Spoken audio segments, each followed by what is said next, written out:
Apocalipsis capítulo 22, versículo 21 dice: la gracia de nuestro Señor Jesucristo sea con todos vosotros. Nosotros ya hemos visto la gracia eterna de Dios que ha sido derramada en Cristo, y por nosotros estar en Cristo, la gracia de Dios es derramada sobre nosotros. O sea, la gracia no es un concepto histórico. La gracia de Dios es eterna. Él siempre ha tenido gracia. También vimos que la gracia es del Señor Jesucristo. Es una gracia que Él da. Viene de Él. Y Él la da a quien Él quiera.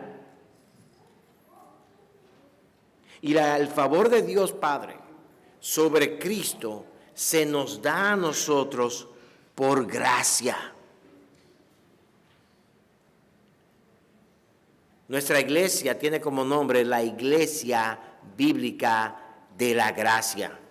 Y no fue escogido porque hay otras iglesias que se llamen así, y no fue escogido porque es un nombre que suena bonito comercialmente hablando. No, hermanos.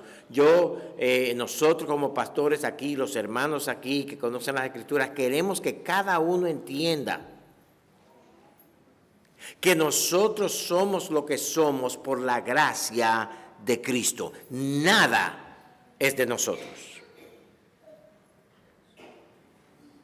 Vimos en el mensaje anterior que la aplicación de esta verdad, una de las aplicaciones más prácticas de la verdad de que nosotros somos salvos por gracia, es que damos de gracia, por gracia, lo que de gracia hemos recibido. Y la demostración, la evidencia más contundente de que hemos entendido la gracia de Cristo es que perdonamos a otros. El perdón absoluto a los demás es una evidencia esencial y primaria de que nosotros conocemos la gracia de Dios. El que tiene problema para perdonar, amado hermano, tiene problema entendiendo la gracia de Cristo. Déjenme repetir eso. El que tiene problemas perdonando de manera absoluta, tiene problemas en entender la gracia de Cristo. En el mensaje de hoy terminaremos el texto para que Patricia no se ría más de nosotros. Y aquí hay algo muy interesante. La gracia de nuestro Señor Jesucristo sea con todos vosotros. Hoy quiero enfocarme en la parte final. ¿Quiénes son el vosotros? ¿Cuál es la identidad de los recipientes de la gracia de Cristo? Y es necesario que nosotros entendamos cuáles son ellos. Especialmente cuando nosotros mismos proclamamos y profesamos decir que somos recipientes de la gracia. ¿Quiénes son los recipientes de esta gracia, especialmente en el libro de Apocalipsis? Veremos 4 marcas de ellos. Primero, los recipientes de la gracia son la iglesia como un cuerpo, la iglesia en su totalidad. Segundo, los que tienen el sello de Dios. Tercero, los victoriosos sobre el mundo. Y cuarto, los que están inscritos en el libro de la vida. Así que hoy abran sus Biblias porque vamos a ver varios textos en el libro de Apocalipsis. La primera identificación de los que reciben la gracia de Cristo está en el capítulo 1. Y el primer punto es que la iglesia en conjunto es quien recibe la gracia de Cristo. Nosotros vemos desde el principio que la carta es dirigida a las iglesias de Cristo. El capítulo 1 de Apocalipsis, versículos 4 y 5 dice, Juan, ¿a quién? A las 7 iglesias que están en Asia. ¿Qué les desea él? Gracia y paz a vosotros del que es y que era y que ha de venir, y de los 7 espíritus que están delante de su trono, y de Jesucristo, el testigo fiel, el primogénito de los muertos y el soberano de los reyes de la tierra. Gracia y paz a vosotros de Dios Padre, el que es, el que era y que ha de venir, de los 7 espíritus, Dios Espíritu Santo, y de Jesucristo el Cordero. La Trinidad, dice Juan, envía su gracia a la iglesia. Y se acuerdan, en los capítulos 2 y 3 están las cartas específicas a las diferentes iglesias en Asia, y todas terminan de esta manera: el que tiene oído, oiga lo que el Espíritu dice a las iglesias. La iglesia verdadera de Cristo, no los que están inscritos en la membresía de una iglesia, pero la iglesia verdadera de Cristo, el cuerpo de Cristo, es recipiente de la gracia. Juan no ve aquí a la iglesia como el grupo de personas que se reúne cada domingo para alabar a Dios y escuchar su palabra. Sí, los cristianos hacemos eso. Pero hay muchos que se reúnen cada domingo y hacen lo mismo y no son parte de la iglesia, aunque están en la iglesia. Juan, para que no haya equivocación, define quiénes son los miembros de la iglesia en los versículos 5 y 6. Al que nos amó y nos lavó de nuestros pecados con su sangre, y nos hizo reyes y sacerdotes para Dios su Padre. A Él sea la gloria e imperio por los siglos de los siglos. Amén. Juan considera a la iglesia como el conjunto de aquellas personas que Dios ha amado desde la eternidad, que Dios ha lavado de sus pecados con su sangre, que Dios ha redimido del pueblo, del mundo. Y ellos responden a Dios dándole gloria y alabanza. Esos son los que forman la iglesia de Cristo. Y a ellos, Juan les desea la gracia de Cristo sea sobre vosotros.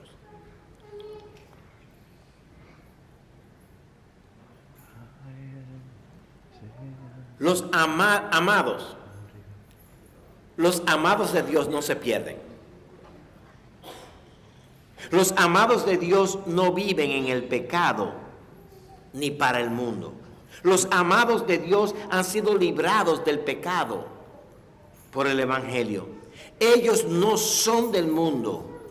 Ellos pertenecen a Dios, y es a ellos que Juan dice: la gracia de nuestro Señor Jesucristo sea con vosotros. Ellos aman a Dios. Ellos adoran a Dios. Ellos sirven a Dios. Y el punto es este, hermano. La iglesia es el pueblo viviente, vivo de Dios. Son las piedras vivas del edificio que es el cuerpo de Cristo. La iglesia es el medio por el cual Dios dispensa su gracia en este mundo. Y la pregunta que debemos hacernos de nuevo, si como la gracia de Cristo debe estar en nosotros, es: ¿dispenso yo gracia? ¿Soy yo un canal de la gracia de Dios en este mundo? Porque en realidad eso es lo que afirma que tú estás parado en la gracia de Cristo. Segundo, no solamente la iglesia en conjunto recibe la gracia de Cristo, sino que esta iglesia es identificada de otra manera en Apocalipsis 7 y en Apocalipsis 9. Y esta identificación es llamada allí el sello de Dios. ¿Quiénes reciben la gracia de Dios? Los que están en la iglesia de Cristo, en el cuerpo de Cristo, los que están vivos en Cristo. ¿Quiénes son ellos? Los sellados de Dios, los que tienen el sello de Dios. Hay mucha confusión en cuanto al sello de Dios en muchas iglesias, pero aquí se pone claro el asunto. En el capítulo 7, Juan ve un ángel que anuncia que va a destruir. El viento se va a parar y va a destruir toda la tierra. Y este ángel se levanta y le dice a los ángeles que va a destruir: deténganse un momento, esperen hasta que el número de los sellados de Dios sea completo. Los sellados de Dios. Y en el capítulo 7 se nos da una explicación bien clara que este número de sellados de Dios está compuesto por judíos y gentiles. Se habla de los 144,000 y se habla de las grandes multitudes. ¿Se acuerdan que habla 12,000 de la tribu de Judá, 12,000 de la tribu de Dan, de cada uno 12,000, que es un número completo, no es un número literal? No solamente se van a convertir 144,000 judíos. Habrá muchos judíos, habrá muchos allá que dirán: soy del linaje de David, soy de la tribu de Benjamín, soy de la tribu de Leví, pero gracias a Dios que quien me salvó fue el león de la tribu de Judá, el cordero. Pero eso es una gran multitud. Y estos sellados están los 140, los judíos, pero también hay una gran multitud de los gentiles.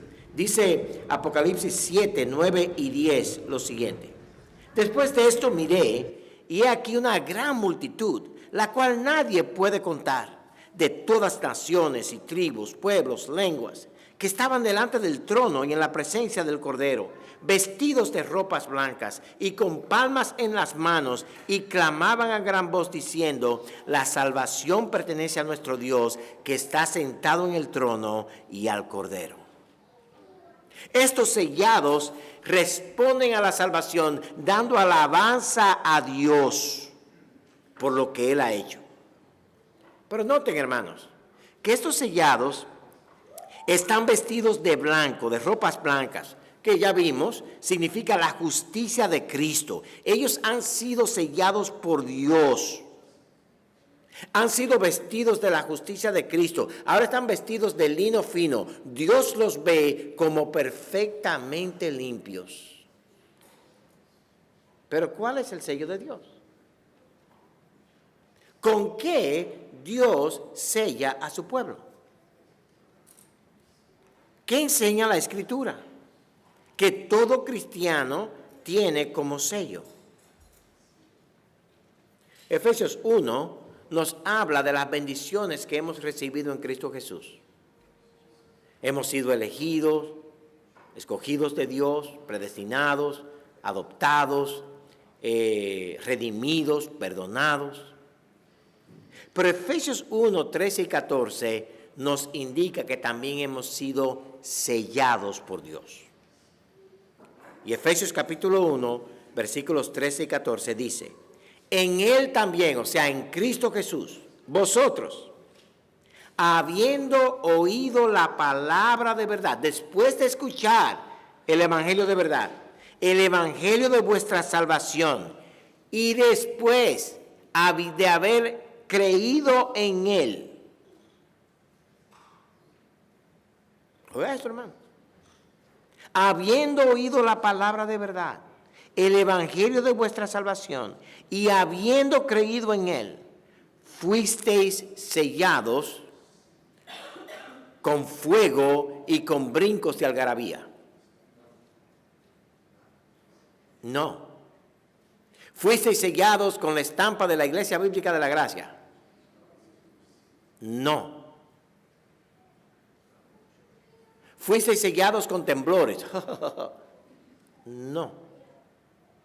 No, fuisteis sellados con el Espíritu Santo de la promesa. La promesa de Dios de que el Espíritu vendría sobre su pueblo se cumple. ¿Y qué es este Espíritu Santo? Bueno, es la tercera persona de la Trinidad. Pero aquí se describe como las arras de nuestra herencia hasta la redención de la posesión adquirida. Y el punto es este, hermanos, que Él es la garantía de que nosotros vamos a recibir la herencia. El Espíritu Santo morando en nosotros cuando entremos al cielo es, perdóneme hermano que lo ponga tan bajo, pero es como un ticket, como el voucher con el que tú redimes algo. Yo tengo derecho a la herencia porque mira mi certificado, mira mi sello, mira mi identificación. Es el Espíritu de Dios. Por eso es que nadie puede ser salvo si no tiene al Espíritu Santo morando en él. Romanos 8:9.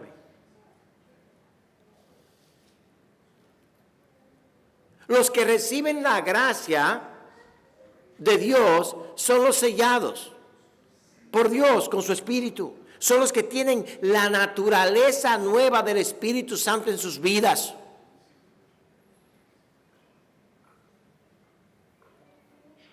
Y muchos están confundidos en cuanto a la condición de sus almas.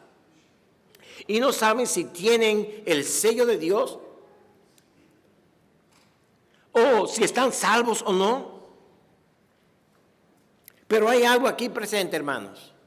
Los sellados por el Espíritu Santo tienen al Espíritu Santo, por tanto deben mostrar el fruto del Espíritu Santo. La evidencia que me indica a mí que soy recipiente de la gracia, que podemos saber, estar convencidos de que Cristo mora en nosotros, es que el fruto del Espíritu es evidente. Amor, gozo, paz, paciencia, benignidad, bondad, fe, mansedumbre, templanza. No somos perfectos, pero debemos tener estas cosas de forma creciente, que es la santificación progresiva, en nuestras vidas. Nosotros debemos ser marcados, identificados por los demás, por los impíos y por los que nos rodean, por personas de amor, de gozo, de paz y de paciencia.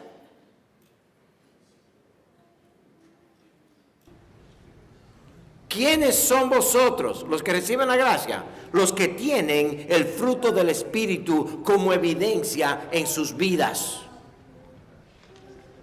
Y es triste ver a muchos que están confundidos porque en realidad no hacen lo que Pablo nos ordena, es examinarnos delante de las Escrituras.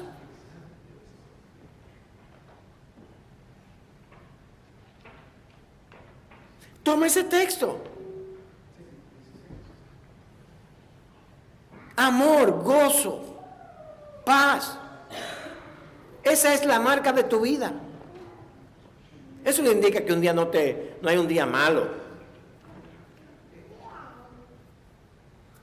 Yo estaba manejando en la República Dominicana y la carretera solamente tenía un hoyo. Yo tratando de evitar otro carro y otra cosa, le di al hoyo. Maggie, de una manera muy perspicaz, me dice: ¿por qué te metiste en el hoyo? Bueno, gracias a Dios que la carretera dominicana no está llena de hoyos. Hay muchos de nosotros que podemos caer en el hoyo una vez. Pero, amado hermano, si tu carácter diario es un carácter que no se ve amor, gozo, paz y paciencia, hay problemas.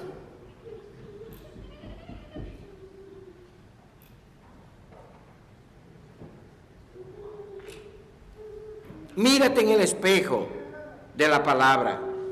Evalúa tu alma a la luz de la obra del Espíritu en ti.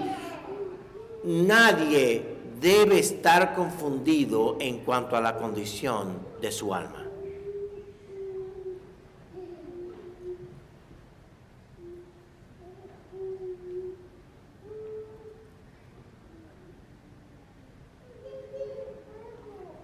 Evalúa tu alma, evalúa tu vida. La tentación muchas veces es decir, pero yo no veo el amor yo no veo la paz no. La paciencia de fulano, no. Amado hermano, mire, déjeme informarle de algo. En aquel día usted se parará frente a Dios y no podrá mencionar a nadie más. En aquel día tú te pararás ante Dios y no podrás decir, pero es que Francisco, el vecino, ese me molestaba mucho. Y Dios te va a decir, ¿qué tiene que ver Francisco contigo? Francisco llevará su propia carga. Óyeme bien lo que te voy a decir. Mientras tú veas tu pecado a la luz de la conducta de otro, andas mal. Estás mal.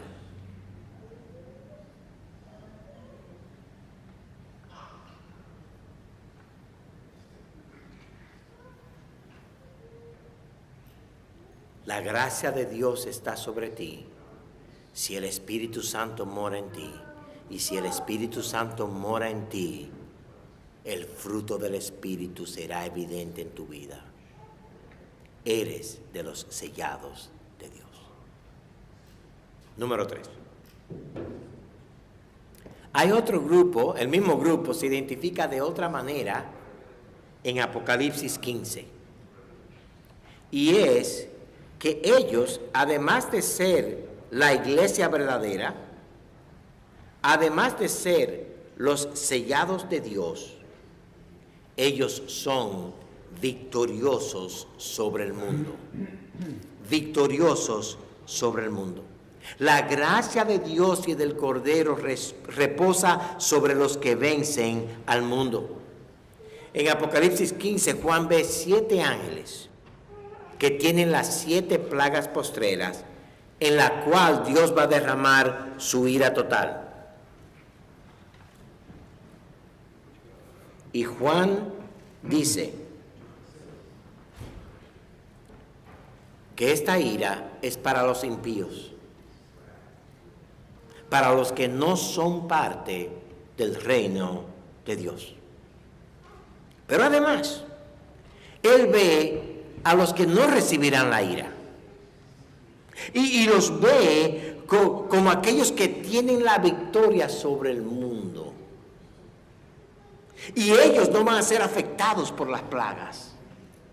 Apocalipsis capítulo 15, versículos 2 y 3 dice: vi también como un mar de vidrio mezclado con fuego, y a los que habían alcanzado la victoria sobre la bestia y su imagen, y su marca, y el número de su nombre, en pie sobre el mar de vidrio, con las arpas de Dios. Y cantan el cántico de Moisés, siervo de Dios, y el cántico del Cordero, diciendo: grandes y maravillosas son tus obras, Señor Dios Todopoderoso, justos y verdaderos son tus caminos, Rey de los santos. Tú eres el Rey de los santos. Los santos son aquellos que viven en santidad y han abandonado la mundanalidad. Y con Moisés y con el Cordero, ellos cantan la victoria sobre el mundo. Ellos no doblaron sus rodillas a Baal, ellos no doblaron sus rodillas a la bestia, ellos no doblaron sus rodillas a la otra bestia ni al dragón. Ellos no se dejaron marcar por la bestia y el dragón.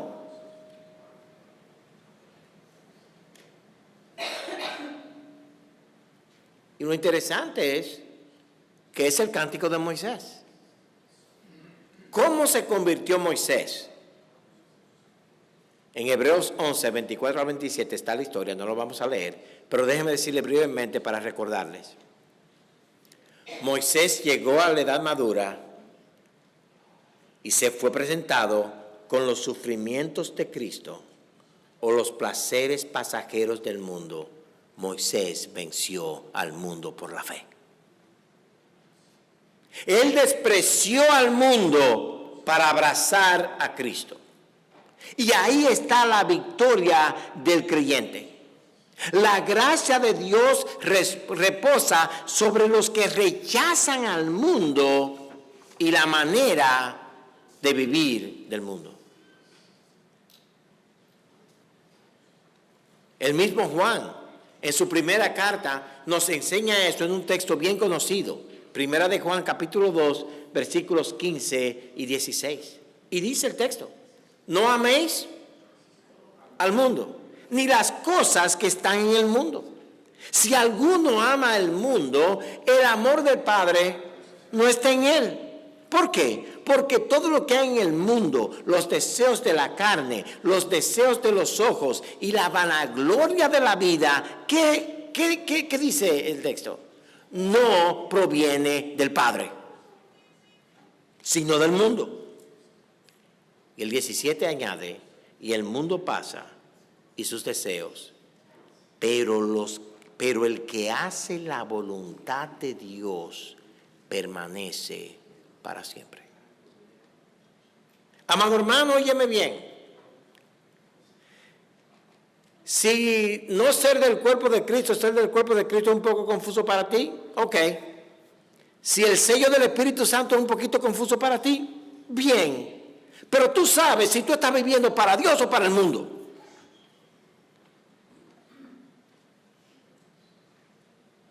Tú sabes si la manera en que tú vives es para Dios o para el mundo. Tú sabes para qué tú estás criando a tus hijos, para Dios o para el mundo. Tú sabes cómo te diviertes, con Dios o con el mundo. Tú sabes a qué tú le dedicas tu tiempo y tu energía del alma, a Dios o al mundo. Tú sabes si la iglesia es secundaria para ti o primaria para ti. Tú sabes eso.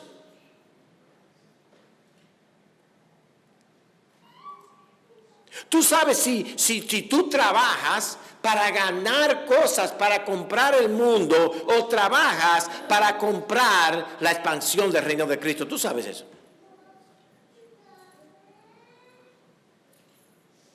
Y en realidad, amado hermano, como C.S. Lewis lo pone, es un asunto de dos amores. ¿Amas al mundo o amas a Cristo? ¿Amas el cuerpo de Cristo o amas el cuerpo de Satanás?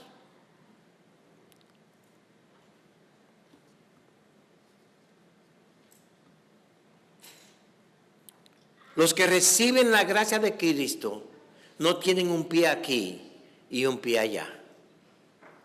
Los que reciben la gracia de Cristo no están parados en una verja, ¿le llaman ustedes? Una pared. Y están en el filito ahí. No sé si el lunes estoy en el mundo, el martes en la iglesia. ¿Cuándo hay grupo? Ese día soy cristiano. No.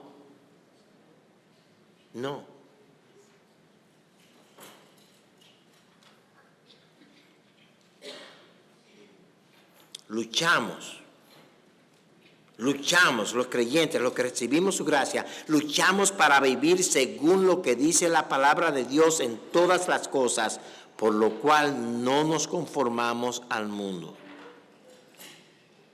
¿Quiénes de ustedes van a ir a la escuela dominical hoy de adultos? Levanten la mano los que están empezando a ir. Ok, bien. Porque los que no están empezando a ir, qué bueno, se van temprano, porque tengo una tarea. Yo quiero discutir en esta clase de qué maneras nosotros amamos al mundo y de qué maneras nosotros amamos a Dios. Así que piensen.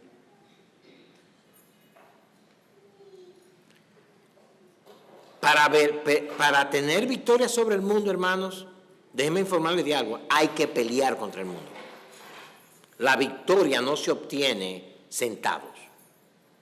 Nosotros tenemos que identificar la filosofía del mundo. ¿Qué hay en mi alma que me atrae al mundo? El mundo siempre te va a destruir, pero ¿qué hay en mí que me atrae allá? Yo tengo que matar eso.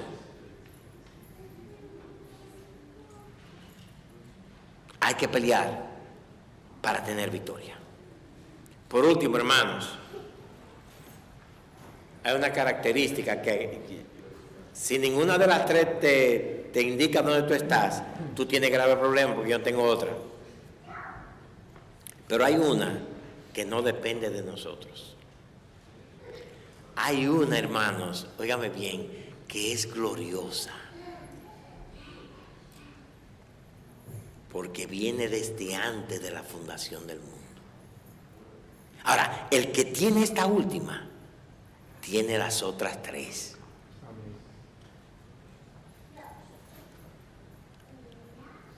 ¿Quiénes reciben la gracia de Cristo? 4. Los que están inscritos en el libro de la vida. Hay algo seguro que nos hace recipientes de la gracia de Dios, y es que Dios es quien nos da esa gracia. De hecho, desde antes de la fundación del mundo, Él ha derramado su gracia simplemente en el hecho de que Él nos escogió según su voluntad para su gloria, antes de que tú y yo fuésemos. Dios nos escogió.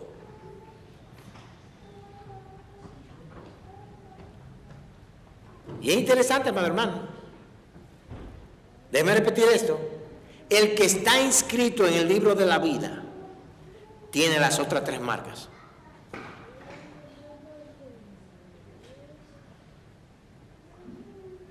En el juicio final, este punto lo vemos en el capítulo 20, en el juicio final, en el día de la resurrección, en el día en que todos compareceremos ante el juez justo, y Él está en su trono de juicio, y nosotros nos levantaremos todos.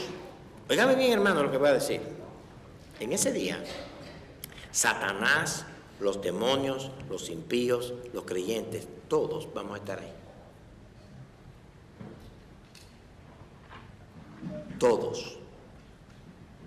En ese día, los libros se abrirán. Los libros se abrirán.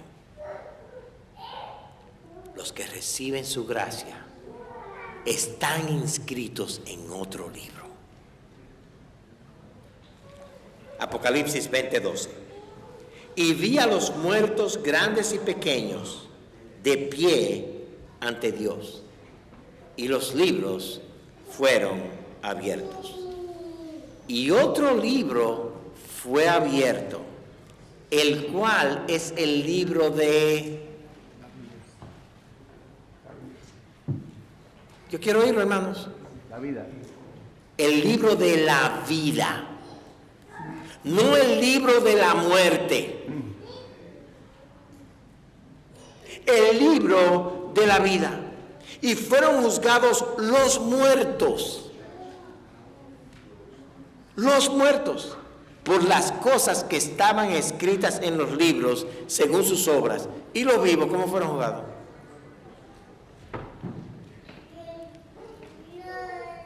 Los muertos se refiere a todo el que va a morir la segunda muerte.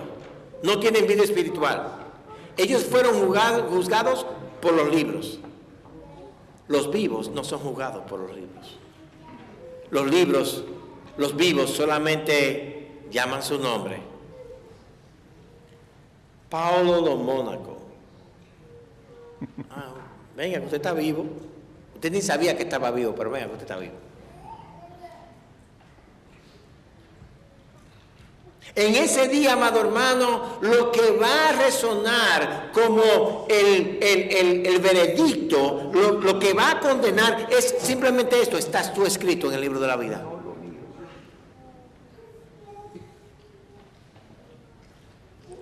Los impíos, Satanás, la muerte, el Hades son echados en el lago de fuego y azufre, que se conoce como la segunda muerte. Y esta muerte es la muerte eterna, del todo horrorosa, pues es una muerte que es de sufrimiento bajo la ira de Dios.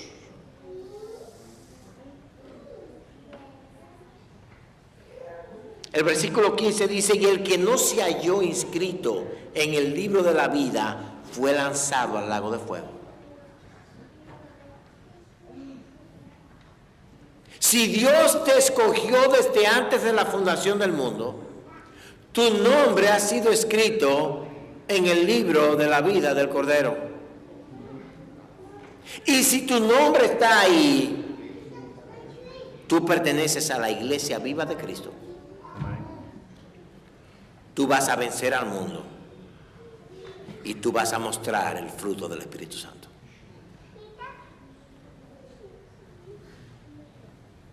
Describiendo a los adoradores de la bestia, en el capítulo 13,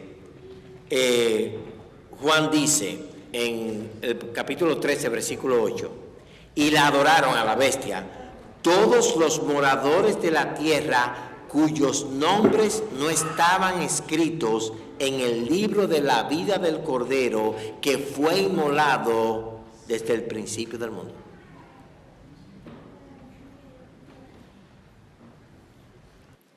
Mi amado, Cristo fue entregado por ti antes de la fundación del mundo, porque Cristo aseguraría tu salvación. Desde la fundación del mundo, desde antes de la fundación del mundo, Cristo fue ofrecido por Dios Padre para ser el Cordero que quitaría el pecado del mundo por medio de su sacrificio. Y vamos a hablar un poco más de eso el domingo que viene. Y a ese Cordero Dios le dio un libro, que es el libro de la vida. Y ese libro solamente tiene un contenido: nombres. Y la misión de ese Cordero fue simplemente: sálvalos, toma. Esos son los que tú vas a salvar. Amados hermanos, Dios escogió a los que habría de salvar desde antes de la fundación del mundo. Y en el libro de la vida, Él inscribió los nombres de cada uno de los que Cristo iba a salvar. Los que están inscritos en el libro de la vida no se pierden. Ninguno se perderá. Ninguno se perderá. Oye, si Dios te eligió, aunque tú no quieras, te va a salvar.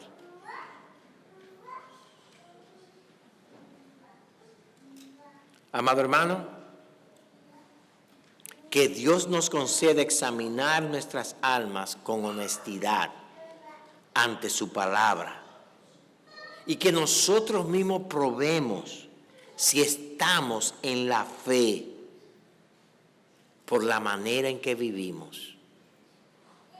3 cosas que son fáciles de ver. Vences al mundo. Eres una piedra viva en la iglesia. O lo único que se siente de ti es que calientas el banco una vez por semana. Tercero, estás sellado tú por el Espíritu Santo. Es el fruto del Espíritu evidente en tu vida. No juegues con estas cosas. Quiera Dios darte el tiempo, el deseo de tomar su palabra y examinar tu vida. ¿Cómo estoy actuando? ¿Cómo vivo? ¿Cómo hablo? ¿Cómo actúo? ¿A quién sirvo? ¿Qué me molesta? ¿Qué no me molesta? ¿Cuáles son las cosas que en realidad me hacen adorar? Cuando usted está airado, hermano, usted está adorando. ¿A quién adoro?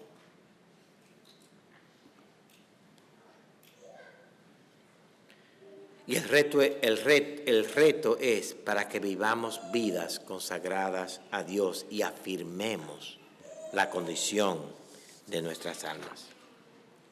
Vamos a orar.